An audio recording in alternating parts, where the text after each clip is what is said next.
How the little green men phenomenon began on a Kentucky farm. The 11 witnesses who arrived at the Hopkinsville police station were genuinely terror-struck. By Volker Jansen, J. Allen Hinnock Center for UFO Studies. Why are aliens so often depicted as little green men with bulbous heads and oversized eyes? The mythology began, in part, on the night of the 21st of August, 1955, when a large extended farm family called the Suttons arrived breathlessly at the Hopkinsville police station in southwestern Kentucky. Their story of a terrifying siege by otherworldly beings would become one of the most detailed and baffling accounts of an alien close encounter on record, notable for the large number of witnesses, nearly a dozen, the duration of the encounter, several hours, and the close proximity between the witnesses and creatures, sometimes just a few feet away. The incident quickly became regional and even national news. The alleged encounter occurred on the Suttons' farm in the tiny rural hamlet of Kelly, Kentucky, where the family lived in an unpainted 3-room house without running water, telephone, radio, TV or books.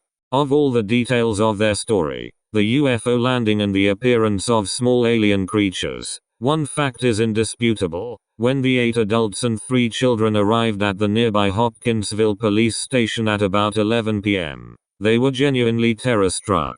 These aren't the kind of people who normally run to the police for help, Police Chief Russell Greenwell later told investigators. What they do is reach for their guns.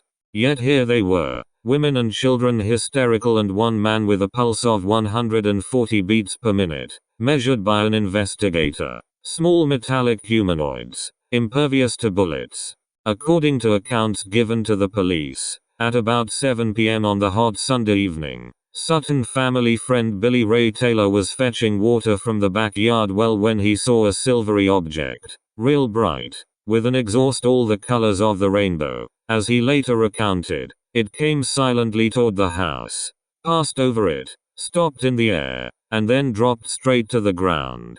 Taylor, 21, and his 18-year-old wife had come from Pennsylvania to visit Lucky Sutton, with whom he had worked on a traveling carnival. The Suttons, 50-year-old widow and matriarch Glennie Langford, her 2 older sons and their wives, a brother-in-law and the widow's 3 younger children 12, 10, and 7, didn't take Billy Ray seriously, laughing off his UFO account. An hour later, alerted by the dog's incessant barking, Lucky and Billy Ray went to the back door and made out a strange glow, in the midst of which they spied a small humanoid creature.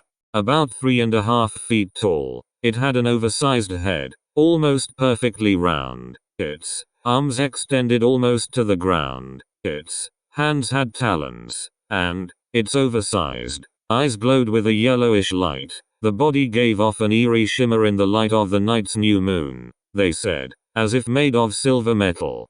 Terrified, the 2 men grabbed a 20-gauge shotgun and a .22 rifle and fired at the little man, its hands now raised as if held up at gunpoint as it came toward the back door.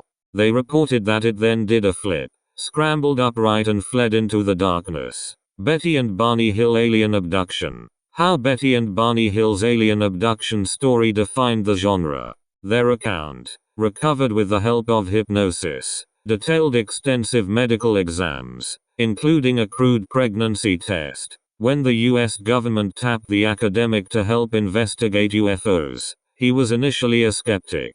But not for long. The incidents interrupted exercise Mainbrace, a massive set of NATO war game maneuvers. Shortly after, the men saw a similar creature appear in a side window, and fired through the window screen. Still impervious to bullets, the little man again flipped, then disappeared. I went out in the hallway and crouched down next to Billy, when I saw one approaching the door. Mrs. Langford told Isabel Davis, author of an extensive report called Close Encounter at Kelly and Others of 1955. It looked like a 5-gallon gasoline can with a head on top and small legs. It was a shimmering bright metal like on my refrigerator. Touched by an alien? The drama escalated when Taylor stepped outside under the small overhanging roof, and those behind him saw a claw-like hand reach down and touch his hair. The group screamed and pulled Taylor back while Lucky shot above the overhang and then at another similar creature in a nearby tree. It floated to the ground and then scurried into the woods. The Suttons moved inside and spent several hours listening for movements, hearing mostly occasional scratches on the roof. At 11 p.m., the whole group ran for the cars and hightailed it to the Hopkinsville police station at top speed. After the local police chief called for backup, repeatedly by her bedside window, its claw-like hand on the screen. Curiosity seekers descend. In the following days, after radio stations and newspapers, including the New York Times, reported the incident, hundreds of curiosity seekers descended on the farm, often ridiculing the Suttons as ignorant or fraudulent. When no trespassing signs proved useless at discouraging them, the family tried charging admission. 50 cents for entering the grounds, $1 for information, $10 for taking pictures. After that, skeptics blasted them as fortune-seeking fabulists. As the Kelly story spread into the world, it took on a life of its own. The number of little men grew to a dozen or more. A few years later, the little metallic men were conflated with an Eastern Kentucky woman's report of a flying saucer and a 6-foot-tall man in green, helping launch the myth of little green men. What investigators say. Glennie Langford's first-hand account of the encounter reported in the Project Blue Book case file. The day after the incident, police investigators returned to the farmhouse, searching for evidence of a saucer landing, footprints, blood trails or scratch marks on the roof. They found nothing. Bud Ledwith, a local radio station employee, interviewed the adult eyewitnesses and made drawings based on their accounts. According to Davis, he was impressed by their remarkable specificity and consistency, even though the men were away from the farmhouse all day, unable to coordinate with the others. While the incident eventually attracted the attention of the Air Force UFO investigation program Project Blue Book, documents suggest that its team never officially pursued the matter, beyond checking in with their Fort Campbell counterparts who had been briefly at the scene the first night. One of the most thorough investigations of the Kelly incident was undertaken in 1956 by ufologist Isabel Davis, and published several decades later by the Center for UFO Studies, a group founded by astronomer Dr. J. Allen Hynek. Project Blue Book's civilian investigator. Her nearly 200-page report, co-written with Ted Blocher, includes detailed maps, drawings, documentary records, summaries of similar accounts around the world and interviews with several Sutton family members and police investigators. Davis summarized the latter's concern about the lack of physical evidence, but to her reckoning, none of the possible explanations, a deliberate hoax, a publicity play, group hallucinations, made sense. While questions arose about whether the young men were exaggerating, possibly fueled by hidden stores of liquor, Davis's strong impression after meeting Mrs. Langford was one of a somber, no-nonsense matriarch who abhorred the limelight and had no reason to lie.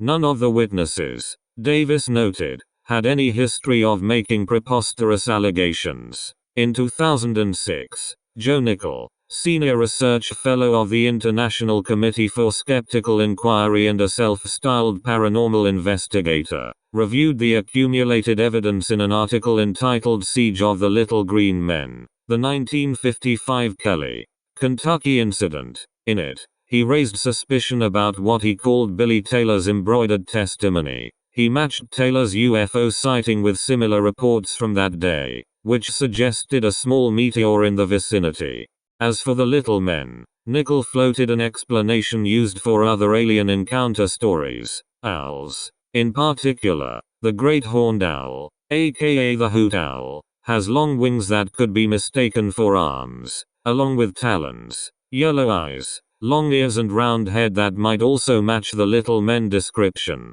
As for their metallic shine, Nickell suggests, they could have easily been reflecting moonlight. But while hoot owls are known to be active at dusk and extremely aggressive when defending their nest, some investigators question characterizations of the creatures as hostile. To some, Their behavior that night in Kelly appeared to simply be curious.